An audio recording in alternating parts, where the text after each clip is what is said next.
Hello my dear student, welcome to back my YouTube channel NK classes. तो दोस्तों, आज मैं आपको कक्षा 11वीं का अर्धवार्षिक पेपर बताने वाला हूं 2025-26 का, जो कि आपका 20 नवंबर को होने वाला है। तो दोस्तों, यदि आप लोग इस पेपर का सोल्यूशन कर लेते हो तो आपके दोस्तों 70 में से 70 नंबर बिल्कुल पक्के होने वाले हैं। तो दोस्तों, आज की इस वीडियो में आपको कक्षा 11वीं का अंग्रेजी का पेपर बताने वाला हूँ। यदि आप लोग इस पूरे पेपर का सॉल्यूशन कर लेते हो तो आपके 70 में से 70 नंबर बिल्कुल पक्के होने वाले हैं। तो दोस्तों, आज की इस वीडियो को आपको मिस नहीं करना है, क्योंकि इस वीडियो में आपको पूरा पेपर सॉल्यूशन करके बताने वाला हूँ। एक एक क्वेश्चन इस वीडियो में आपको अच्छी तरह से बताने वाला हूँ। तो वीडियो को आपको लास्ट तक देखना है, वीडियो को आपको बिल्कुल भी स्किप करके नहीं देखना है। तो दोस्तों, जो आपका इंग्लिश का पेपर होगा उसमें सबसे पहले आपको यहाँ पर अपने रोल नंबर लिखने हैं। जो आपका इंग्लिश का पेपर होगा 18 क्वेश्चन आपको इस पेपर में देखने को मिलेंगे। समय जो होगा आपका 3 घंटे 15 मिनट का आपके पास समय होगा। 70 नंबर का आपका ये पेपर होगा। कक्षा 11वीं अर्धवार्षिक परीक्षा 2025-26 का आपका ये पेपर होने वाला है। अंग्रेजी का आपका ये पेपर होने वाला है, अंग्रेजी कंपलसरी का। यहाँ आप देख सकते हो आपका सब्जेक्ट कोड है यहाँ पर। उसके बाद आपको सबसे पहले जो पेपर होगा इंग्लिश में, उसमें आपको सबसे पहले आपको सेक्शन ए मिलेगा। सेक्शन ए आपका रीडिंग का होगा। तो सेक्शन ए का पहला क्वेश्चन देखिए आपका क्या कहता है कि रीड द फॉलोइंग, यानी कि read the following passage carefully and answer the question given below. यानी कि पहला क्वेश्चन आपका पैसेज का होगा। इस पैसेज के नीचे कुछ क्वेश्चंस दिए गए हैं, इन क्वेश्चनों के आंसर आपको इस पैसेज में से छांट छांट कर लिखने हैं। तो सबसे पहले आपको इस पैसेज को पढ़ना है और फिर क्वेश्चनों के आंसर आपको इस पैसेज में से छांट कर लिखने हैं। तो पहला क्वेश्चन देखिए आपका क्या कहता है। पहला क्वेश्चन है कि how should action be performed. तो पहले वाले क्वेश्चन का आपका राइट आंसर क्या हो जाएगा दोस्तों।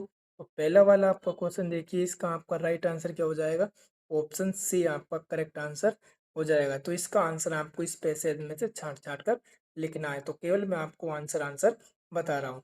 तो दूसरा क्वेश्चन देखिए कि आपका कि vote leads us to our salvation. तो इसका आपका राइट आंसर क्या हो जाएगा। ऑप्शन डी आपका करेक्ट आंसर हो जाएगा। तो सेकंड वाले का ऑप्शन डी आपका एकदम करेक्ट आंसर हो जाएगा। अब बात करते हैं हम क्वेश्चन नंबर थर्ड की। तो थर्ड क्वेश्चन देखिए कि what was made punishable under law in ओटेलिया ऑस्ट्रिया।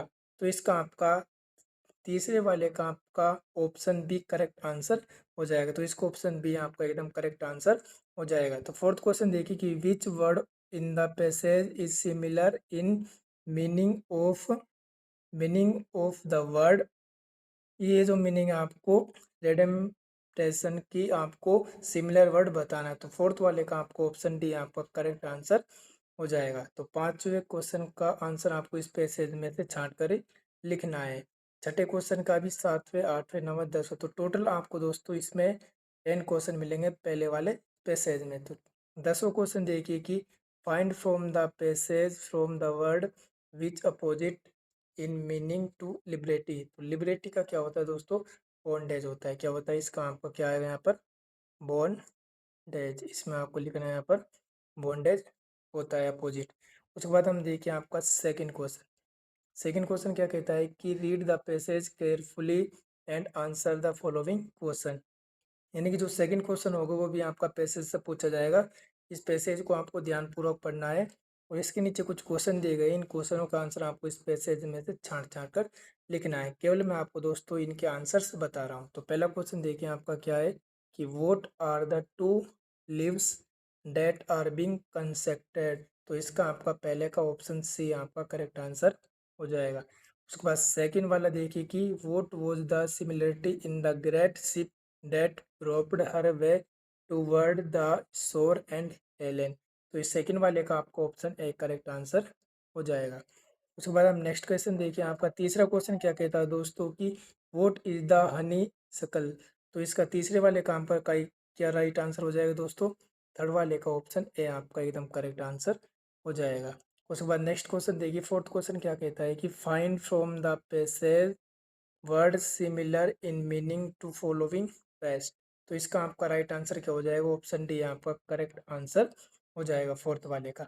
तो फिफ्थ वाले का, सिक्स, सेवन्थ, एट, नाइन, 10, इनके आंसर्स आपको इस पैसेज में से छांट छांट कर लिखने हैं। अब बात करते हैं आपके दोस्तों सेक्शन बी की।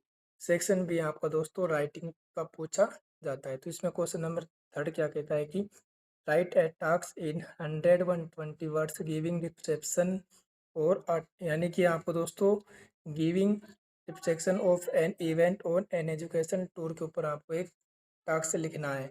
यह आपका 4 नंबर का पूछा जाएगा। इसके और में भी आप कर सकते हो, जो भी आपको आता है, तो दोनों में से आप कोई भी एक टास्क कर सकते हो जो भी आपको आता हो। अब बात करते हैं आपके फोर्थ क्वेश्चन की। तो फोर्थ क्वेश्चन देखिए आपका दोस्तों क्या कहता है।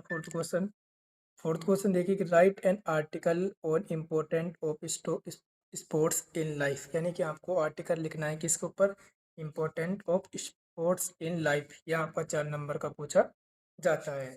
उसके और में आपसे पूछा गया है, तो दोनों में से आप कोई एक भी कर सकते हो। इसके और में आपको रिपोर्ट राइटिंग पूछी गई है, report writing a fire accident near my home. तो दोनों में से आपको कोई एक कर सकते हो। यहाँ पर 4 नंबर का पूछा जाता है।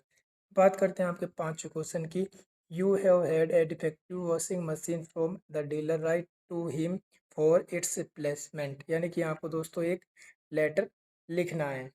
उसके बाद आपके इसके और में पूछा गया है कि write an application to the director school education on applying for the post of a lecture in English. तो इन दोनों में से आपको एक कर सकते हो। यहाँ पर 4 नंबर का पूछा जाता है। अब बात करते हैं आपके सेक्शन सी की, जो कि आपका इंपॉर्टेंट होने वाला है। तो सेक्शन सी आपका ग्रामर का पूछा जाता है दोस्तों। ग्रामर में आपका छठा क्वेश्चन देखिए कि fill in the blanks with correct determiners, यानी कि जो छठा क्वेश्चन होगा आपको ये डिटर्मिनर्स से पूछा जाएगा। तो पहला देखिए most of dash I thought of 7 year old girl. तो पहले वाले में क्या आएगा आपका ऑल, तो इसमें क्या आएगा ऑल।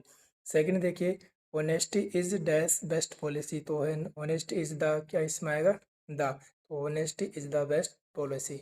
थर्ड वाला देखिए कि ही is dash MA in English. तो इसमें क्या आएगा आर्टिकल AN आएगा, तो आर्टिकल इसमें AN आएगा।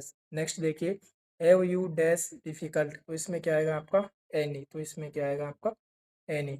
छठा क्वेश्चन आपका डिटरमिनर्स से पूछा जाएगा। सातों क्वेश्चन देखिए कि fill in the blanks by choosing correct form a verb given in the bracket. ये आपका टेंस से पूछा जाएगा करेक्ट फॉर्म द वर्ब। तो पहले देखिए the sun dash in the east, या हमारे इसमें आएगा आपका द सन राइजेस। क्या आएगा इसमें आपका the sun rises in the east.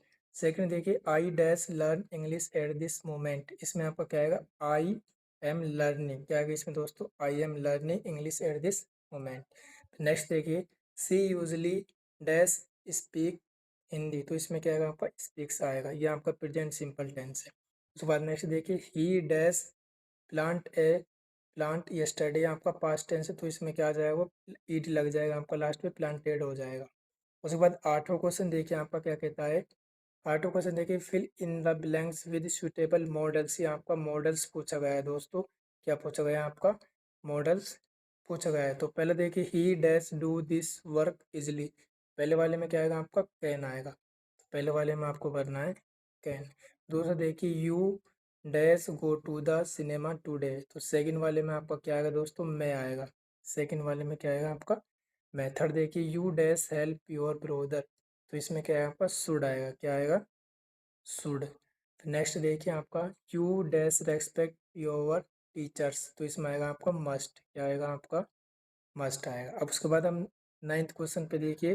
Ninth question क्या है, fill in the blanks with correct preposition. यहाँ पर प्रिपोजिशन है। तो पहले देखिए नाइन्थ का he was endowed dash divine gifts. तो पहले वाले में आपका विद आएगा, क्या आएगा विद। सेकंड देखिए please translate this passage dash English. तो सेकंड वाले में आएगा आपका इनटू। थर्ड देखिए he is dash the devil and the deep sea. इसमें आएगा आपका बिटवीन। नेक्स्ट देखिए one day I passed dash A डेंसे forest. तो इसमें आपका क्या आएगा थ्रू आएगा। तो इस प्रकार आपका दोस्तों जो सेक्शन सी आपको ग्रामर से पूछा जाएगा दोस्तों।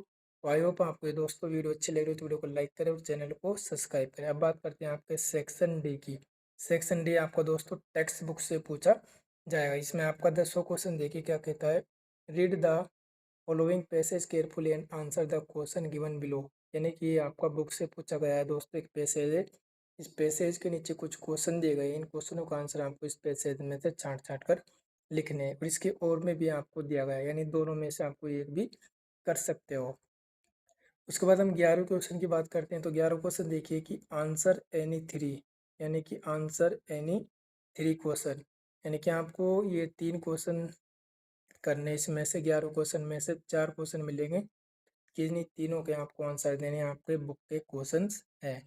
बात करते हैं आपके 12वें क्वेश्चन की। तो 12वां क्वेश्चन देखिए कि answer these question in about 50-60 word any two, यानी कि आपको कोई भी 2 क्वेश्चन करने हैं या आपके 50 और 60 वर्ड में आपको लिखने, आपका 6 नंबर का पूछा जाएगा।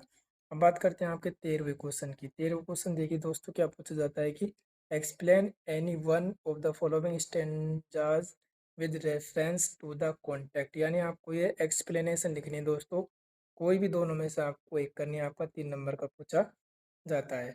अब उसके बाद हम बात करते हैं आपके 14वें क्वेश्चन की। तो 14वां क्वेश्चन देखिए, answer any two out of the following question in 20 to 30 words में आपको इनके आंसर्स लिखने हैं, यानी कोई भी आपको 3 क्वेश्चन है, तीनों में से आपको कोई भी 2 क्वेश्चन करने हैं।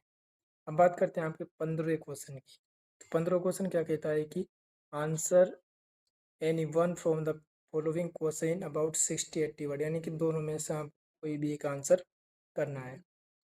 अब बात करते हैं आपके दोस्तों 16th क्वेश्चन की। Answer any one from the following question about 50-60 word में से, यानी कि आपका दोस्तों किससे पूछा गया है, ये आपका बुक से पूछे गए क्वेश्चन, यहाँ पर 3 नंबर का पूछा जाएगा। अब बात करते हैं आपके 17वें क्वेश्चन की। तो 17वां क्वेश्चन देखिए, answer any three from the following question in about 20-30 word में आपको आंसर देने हैं। 3 क्वेश्चन है दोस्तों, 3 क्वेश्चन के आंसर आपको देने हैं, 4 क्वेश्चन आपको दिए गए। अब बात करते हैं आपके 18वें क्वेश्चन की। तो 18वां क्वेश्चन क्या पूछा जाता है कि चूज द करेक्ट अल्टरनेटिव, यानी कि पहले का आपका राइट आंसर क्या हो जाएगा, पहले का आपका ऑप्शन सी करेक्ट आंसर हो जाएगा। सेकंड वाले का आपका राइट आंसर क्या हो जाएगा, ऑप्शन, इसमें आपका ऑप्शन ए करेक्ट आंसर हो जाएगा। उसके बाद नेक्स्ट क्वेश्चन देखिए, तीसरे वाले में आपका क्या आ जाएगा राइट आंसर, तीसरे वाले का आपका ऑप्शन ए करेक्ट आंसर हो जाएगा सिल्वर। तो दोस्तों इस प्रकार आपका कक्षा 11वीं का अंग्रेजी का द्वार्षिक पेपर पूछा जाएगा। आई होप आपको ये वीडियो अच्छी लगी तो वीडियो को लाइक करें और इस पूरे पेपर का आपको सॉल्यूशन करना है बिल्कुल अच्छी तरह से। यदि आपको कोई भी डाउट है तो आप कमेंट कर सकते हो, मैं आपको उसका जवाब कमेंट बॉक्स में दे दूंगा। तो दोस्तों वीडियो को लाइक करना, चैनल को सब्सक्राइब करना है। मिलते हैं नेक्स्ट वीडियो में।